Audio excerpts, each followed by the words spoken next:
პროტესტის მონაწილე მაღაროელები სამსახურიდან გაათავისუფლეს, შრომელებს ჭიათურა მენეჯმენტ კომპანიი მოკლე ტექსტური შეტყობინებით გააგებინა, რომ ისინი საბოლოოდ დაითხოვეს. საუბარია მაღაროელებზე, რომლებიც კომპანიის მიერ შეთავაზებულ პირობებს არ დათანხმდნენ. მშრომელთა საინიციატივო ჯგუფის წევრები მოუწოდებენ მაღაროელების ნაწილს, რომლებიც სამუშაო პროცესში ჩაერთნენ, აღარ შევიდნენ მაღაროებში, შეუერთდნენ ქალაქს პროტესტში და მათთან ერთად მოითხოვონ დაკავებულების მერაბ სარალიძის, გიორგი ნეფარიძის, თენგო გველესიანის და აჩიკო ჭუმბურიძის გათავისუფლება და ღირსეული სამუშაო პირობები. თამარ დემეტრაშვილი აგრძელებს დეტალებით ფორმულას პირდაპირ ეთერში საუბარს ამ თემაზე. დიახ, შეტყობინება სამსახურიდან გათავისუფლებულმა თანამშრომლებმა ტელეფონებზე SMS-ების სახით მიიღეს რუსმა ბიზნესმენმა და ჭიათურ მანგანუმის ახალმა დირექტორმა. გაათავისუფლა ყველა, ვინც კომპანიის მიერ შეთავაზებულ განაცხადს ხელი არ მოაწერა და არ დაეთანხმა რეორგანიზაციის შეთავაზებას. განცხადებაში, რომელიც კომპანიამ გამოაქვეყნა, ხელმომწერებს ხელფასის გადახდის დაწყებას უკვე ორ კვირაში პირდება, გათავისუფლებულებთან კი ანგარიშებს გაუსწორებს, კომპენსაციას გადაუხდის და დაემშვიდობება. განცხადებაში დაკავებულ 4 მაღაროელზეცაა საუბარი, კომპანია მათგან სინანულს და ბოდიშის მოხდას ითხოვს და აქვე მიანიშნებს, რომ მხოლოდ ამ შემთხვევაში შეიძლება საუბარი მათი მხრიდან რაიმე შეღავათზე. მათთვის, ვინც რეორგანიზაციის შედეგად ჩვენთან გააგრძელა შრომითი ურთიერთობა, უახლოეს 2-3 კვირაში დავიწყებთ მარტი-აპრილის სახელფასო დავალიანების ეტაპობრივ ანაზღაურებას. რაც შეეხება იმ პირებს, რომელთა შემთხვევაში სხვადასხვა მიზეზით ვერ მოხერხდა შრომითი ურთიერთობების გაგრძელება. ისინი განიხილებიან როგორც საბოლოოდ დათხოვილი თანამშრომლები. კაცრად ვქმობთ ბოლო პერიოდში მომხდარ ძალადობის ფაქტს, რომელიც უკვე შეფასებულია როგორც შესაძლო სისხლის სამართლის დანაშაული და რომლის საფუძველზეც დაწყებულია გამოძიება 4 პირის მიმართ. სამწუხაროა, რომ ამ მძიმე შემთხვევის შემდეგ დღემდე არ მოგვისმენია გულწრფელი სინანული იმ ადამიანებისგან, ვინც ინციდენტში მონაწილეობდა. ჩვენი მტკიცე რწმენით, ეს არის აუცილებელი საფუძველი ნებისმიერი შემდგომი მსჯელობისა თუ შესაძლო შეღავათების განსაზღვრისას.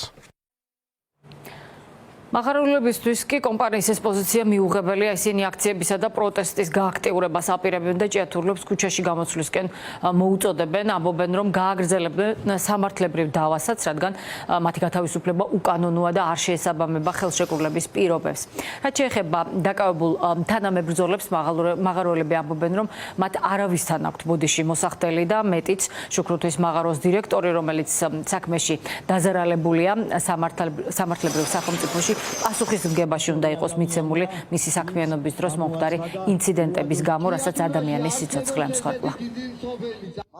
4 უსამართლოდ დაკავებული ჩვენი თანამებრძოლი ჭიათურელი იქნება ციხეში, უკვე ყოვლად ამორალურიც კი იქნება ჩვენი მხრიდან, მათზე გადაბიჯება და ჩვენი პირადი კეთილდღეობის მოლოდინისთვის ზრუნვა.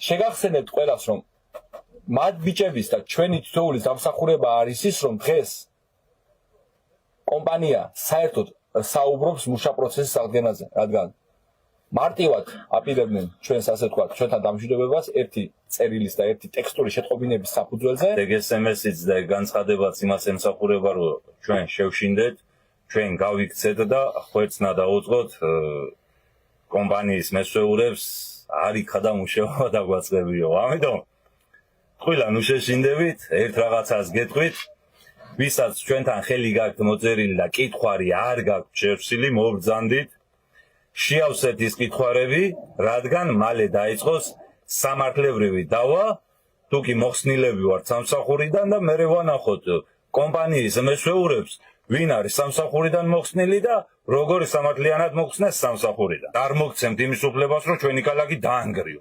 კეთილი ინებეთ, გონს მოიგეთ. ბრძოლა გრძელდება, ან გვიჭერენ ყველას ამ უსამართლობასთან ბრძოლაში, ან გავდივართ ერთად გამარჯვებით ამ პრობლემებიდან. მაღაროელების პროტესტი თითქმის 3 თვე აგრძელდება. ჭიათურ მანგანუმის თანამშრომლებმა აქციები მას შემდეგ დაიწყეს, რაც კომპანია მიწისქვეშა სამუშაოების შეწყვეტეს და მაღაროების დახურვის გადაწყვეტილება მიიღეს. მაშინ მაღაროელები ჭიათურის საბადოების სახელმწიფოს ხელში გადასვლას და ამუშავებას მოითხოვდნენ. ასევე მოითხოვდნენ ივანიშვილის პრემიერთან შეხვედრას. მოგვიანებით ჭიათურ მანგანუმში ახალი დირექტორი, რუსი ბიზნესმენი მიხეილ სოცკი დაინიშნა, რომელიც ამავდროულად ტყიბულის შახტებს ხელმძღვანელობს.